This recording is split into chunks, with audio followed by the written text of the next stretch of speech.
महाराष्ट्राचं आराध्य दैवत छत्रपती शिवाजी महाराज,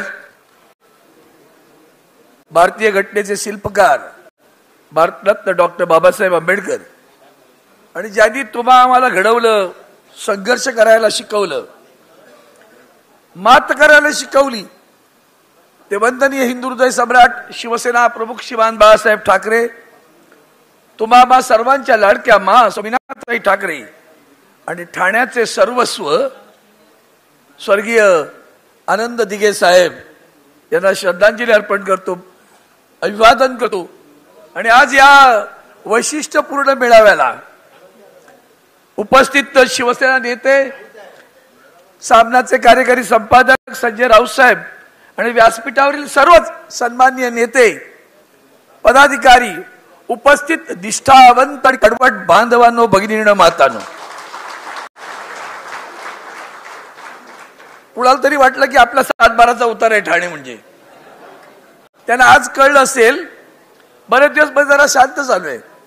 आज ठाण्याच्या शिवसैनिकांमध्ये सुद्धा चैतन्य निर्माण झालं असेल, असा आजचा संवादाची सुरुवात झालेली आहे। 30-40 वर्ष येतोय मी ठाण्यात, जास्त असेल कदाचित, पण आज पहिल्यांदा आलो आम्ही आणि त्या आनंद आश्रमाच्या समोर आम्हाला विरोध करायला काही दमली होती माणसं, ती पाहिल्यानंतर मनात की त्याची आम्हाला आनंद आश्रमात जाऊ दिला नाही। खरं सांगू का राऊतसाहेब, आपलं भाग्य आपल्याला जाऊ दिलं नाही, कारण तो आनंद आश्रम नाही, तिथं आनंदच नाहीये। तो आनंद आश्रम नाही, तिथं तो आनंदच नाहीये। तो आहे लाचारांचा आश्रम, आश्रितांचा आश्रम। ते सगळे आश्रित तिथे बसतात। स्वाभिमानाला बाहेर पुतळा आहे, त्या पुतळ्याला मात्र आम्ही अभिवादन करून आलो। आणि म्हणून एक सांगतो, तुम्ही किती प्रयत्न करा बांधवांनो, भगिनींनो, काल मी केरळला होतो। तुम्हाला आश्चर्य वाटेल की आपल्या महाराष्ट्रात काय चाललंय हे पाहिल्यानंतर अनेकांना वाटेल, वंदनीय हिंदू हृदय सम्राट शिवसेना प्रमुखांना, त्याच्यावर प्रेम करणारी, समर्पित जीवन जगणारी शिवसैनिकांची फौज उभ्या देशात आहे। ती सगळी वाट बघते, काश्मीर पासून कन्याकुमारी पर्यंत। मधल्या काळात त्या केरळची मंडळी आली होती, आदरणीय उद्धवजींनी बोलवलं, म्हणाले अरे केरळची माणसाने जरा बघ। त्यांनी मला बोलवलं, म्हटलं या तुम्ही। मी आज राऊत साहेबांशी बोलताना म्हटलं साहेब ते तुमच्या त्या फेसबुकवर आहे, जरूर बघा। म्हटलं साहेब मला अभिमान वाटलं, इतक्या दूर राहून एकलव्यासारखं आपण त्या साहेब जवळ आहेत, मुंबईत आहेत, भेटतो त्यांना। त्या एकलव्यासारखी ती मंडळी तिथं उभी आहेत आणि शिवसेना उद्धव बाळासाहेब ठाकरे पक्षाचं काम करतायत। केवढा अभिमान वाटला। म्हटलं वा, इतक्या दूर राहून ही माणसं तिथं भारतीय कामगार सेना सुरू केली त्यांनी, तिथं शिवसेनेच्या कार्यालयाचं उद्घाटन केलं, इतकं सुंदर कार्यालय बनवलेलं की विचारू नका। आणि आम्ही ठाण्यात, मला आज खरं तर खूप आठवणी येतात, म्हणजे हा कसा गेला होता तेही तुम्हाला आठवत असेल। म्हणजे महापालिकेची निवडणूक होती, मला वाटतं डोंबिवली कल्याणची। साहेब आपल्याला आठवत असेल, त्या व्यासपीठावर हेच दाढीवाले साहेब, मी माझ्या मांडी लावून बसू शकत नाही, हे आम्हाला काम करू देत नाहीत, हा घ्या माझा राजीनामा। काय स्वाभिमान दाखवला। आणि काही दिवसात बघतो तर त्याच्या मांडीवरच जाऊन बसले, मांडीला लावून। असली माणसं ही, त्या ईडीच्या भीतीनं तुम्ही पळालात। इथं बसलाय वाघ बघा, ईडीच्या कारवाईला न डगदगता बसले वाघ। आम्ही नाही परवा केली, साहेबांनी मला तर राजीनामा दे, फटकन दिला। कशासाठी जगायचंय? माझ्या हातावर तो मला वाटतं जंजीर सिनेमा ना, मेरा बाप गद्दार है, मेरा बाप चोर है, यांच्या हातावरच तर मेरा बाप गद्दार आहे। मला अभिमान आहे माझ्या हातावर, मी शिवसेना प्रमुखांचा एकनिष्ठ शिवसैनिक आहे। ठाण्यातलं तुम्हा सर्वांचं त्यासाठी कौतुक करतो। किती प्रलोभन आली असतील तुम्हाला, पैसे घ्या, हे घ्या, ते घ्या, धमकी दिली आहे, दुकानं तोडा, स्टॉल तोडून टाका, त्यांचे धंदे तोडून टाका, सगळं गेलं, पण तरीही तुम्ही विचलित झाला नाही। तुमचं कौतुक करावं तेवढं थोडं आहे। आज हे सांगताना आणखीन एक आठवण येते बरं का। ठाणे महानगरपालिकेत झालेली गद्दारी खोपकरला विसरू नका. आनंद दिघेचं नाव घेणाऱ्या लोकांनी त्या दिघे साहेबांनी काय केलं होतं, निष्ठा काय असते चीज दाखवली होती.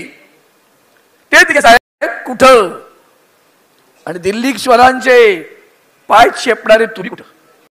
आज तर साऊद साहेबांनी रोकटोक लिहिलंय. काय परिस्थिती आहे. संबंध राजकारण जे देशातलं चाललंय ते पाहिल्यानंतर महाराष्ट्राला हसतायत बरं का. सगळ्या देशभर, अख्ख्या देशभर हसतायत. आणि म्हणून मी अधिक बोलणार, खूप बोलावंसं वाटतंय, मनात खूप आहेत विचार, पण ते सगळे दिग्गज बसलेत. पण काही गोष्टी जाणीवपूर्वक सांगेन. छोट्या मोठ्या गोष्टी असतात, तुम्ही विचित्र होत नाही आहेत, पण तर सुद्धा कुरबुर असते. माझं एखादं छोटंसं काम नाही झालं, माझा फोन नाही केला, तेवढा केला असतं तरी झालं असतं, हे गैरसमज काढावं. हे कोणाकोणाला फोन करतात तुम्हाला कल्पना नाहीये. धाडसानं उभं राहिलं पाहिजे. खबरदार जर टाच मारुनी याल पुढे चिंदड्या, उडवीन राई रावड्या उड्या. ते जे मावळ्याचं गीत आहे ना, ते तुमच्यात पुरलं पाहिजे. ही नुसती संवाद यात्रा नाही, ही चैतन्य यात्रा आहे. ही चैतन्य निर्माण करण्यासाठी आलेली यात्रा आहे. लक्षात घ्या. खबरदार जर टाच मारुनी याल पुढे चिंदड्या, उडवीन राई राई एवढ्या. कुण्या गावचे पाटील आपण कुठे चालला असे, शिवही ओलांडून तीर असे. हा मर्द मराठ्याचा मी बच्चा असे, हे हाड माझे लेचे पेचे नसे. ह्या नसा नसातून हिम्मत बाजी असे. कुण्या गावचे आपण, कुठलं ते गाव तुमचं साताऱ्यातलं, कुण्या गावचे आपण ठाण्यात कसे. आणि म्हणून तुम्हाला सर्वांना सांगतो, ज्या हिकमतीनं ज्या ताकदीनं तुम्ही उभे राहताय ना. परवा खर तर मराठी भाषा दिन झाला, आणि त्या मराठी भाषा दिनामध्ये त्या दिवशी मी कुसुमाची एक कविता म्हटली. माझ्या मराठीचा लावा ललाट असं टिळा, माझ्या मराठीचा लावा ललाट असं टिळा. हिच्या संगे जागल्या दऱ्या खोऱ्यातील शिळा. काय मराठीची ताकद आहे बघा. हिच्या संगे जागल्या दऱ्या खोऱ्यातील शिळा. हिच्या कुशीत जन्मले काळे कणखर हात. हिच्या कुशीत जन्मले काळे खणकर हात.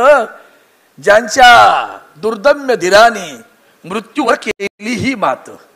तो दुर्दम्य धीर धरा, मृत्यूवर सुद्धा मात करता येईल. त्याच्या पुढचा कडवा आणखीन सुंदर आहे. नाही पसरला कर हात, कोणापुढे पसरला नाही. नाही पसरला कर मागावयास दान. नाही पसरला कर मागावयास दान. स्वर्ण सिंहासनापुढेही कधी लवली ना मान. या सिंहासनापुढे सुद्धा कधी मान लावली नाही. तो मराठी माणूस. छत्रपती शिवरायांचा इतिहास आपण बोलत राहतो, वाचत राहतो. औरंगजेबाच्या दरबारात मी मराठा राजा आहे, वाकणार नाही, झुकणार नाही, मागच्या रांगेत उभा राहणार नाही, हे सांगणारा मराठा कुठे. आणि दिल्लीश्वरांच्या त्या गुजरात्या लोकांच्या पाया पडणारा हा मराठा कुठे, यात समजून जा तुम्ही. आणि म्हणून तुम्हाला एक सांगतो, ठाण्यानं जी प्रतिमा आहे ती मलिन झाली आहे. ठाण्याची प्रतिमा मलिन झाली आहे. मला एका गोष्टीचा अभिमान वाटतो, किती आक्रमण शिवसेना उद्धव बाळासाहेब ठाकरे पक्षावर होत आहेत. चारी बाजूने आपल्याला चक्रव्यूहात पडकल्यासारखं अडवलं जात आहे. या देशामध्ये जेवढ्या भ्रष्टाचार, म्हणजे आश्चर्य वाटतं की देशाचे पंतप्रधान म्हणतात 70,000 करोड का घोटाळा हुआ है. 8 दिवसात तो माणूस तिकडे येतो, पक्षात घेतात, उपमुख्यमंत्री करतात. हे दुसरं तर लाचार, कालचा मुख्यमंत्री आज उपमुख्यमंत्री झाला. एवढं सगळी लाचारी पत्करणारी माणसं उभी आहेत. चारी बाजूने आक्रमण, ईडीची कारवाई झालेली आहे. अनेक कारवाई करतात, बदनाम करतायत, रोज लांछना फेकतायत. पण या देशाच्या सिंहासनाला आवाज देणारा एकच माणूस आहे, त्याचं नाव उद्धव बाळासाहेब ठाकरे. आणि म्हणून त्या शिवसेना उद्धव बाळासाहेब ठाकरे पक्षाचे तुम्ही कडवट शिवसैनिक आहात. आज आपण जमलोय, ही सुरुवात आहे. ही सुरुवात गद्दारांना कायमचं गाडून टाकण्यासाठी आहे. वणवाय पेटलेला चटके बसतील, त्याचा दाह सुद्धा लागेल, पण न थांबता, थांबणार नाही, उतरणार नाही, मातणार नाही. घेतला वसा मशाल पेटविल्याशिवाय थांबणार नाही. यासाठी आजचा हा मेळावा या ठिकाणी संपन्न होता. आपल्या सर्वांना मनापासून शुभेच्छा देतो. आपली रजा घेतो. असेच कडवट उभे राहा. वंदनीय शिवसेना प्रमुख पाहतायत बरोबर. माझं ठाणं असं शब्द असायचा त्यांचा. हे माझं ठाणं आहे. ते माझं ठाणं लाचारांचं ठाणं झालंय. स्वाभिमानी मराठी माणूस म्हणून उभे राहा. आणि पुन्हा एकदा दाखवू द्या साहेब, ते गेले असतील पण आम्ही निष्ठावंत आजही इथं आहोत. तुमच्या मनातली इच्छा आम्ही शिवसैनिक पूर्ण केल्याशिवाय राहणार नाही अशी शपथ घ्या. छत्रपती कडे सुद्धा मुठभर मावळे होते, पण मुठभर मावळ्यांना घेऊन, निष्ठावंत मावळ्यांना घेऊन इतिहास घडवला. तुम्ही तर पसावर आहात रे, सहज इतिहास घडवाल. तो इतिहास तुम्ही घडवल्याशिवाय राहणार नाही असा विश्वास व्यक्त करतो आणि आपली रजा घेतो. जय हिंद, जय महाराष्ट्र, वंदे मातरम. यानंतर माननीय दुसरी आमची तोप भास्कर जाधव साहेब आपल्यासोबत.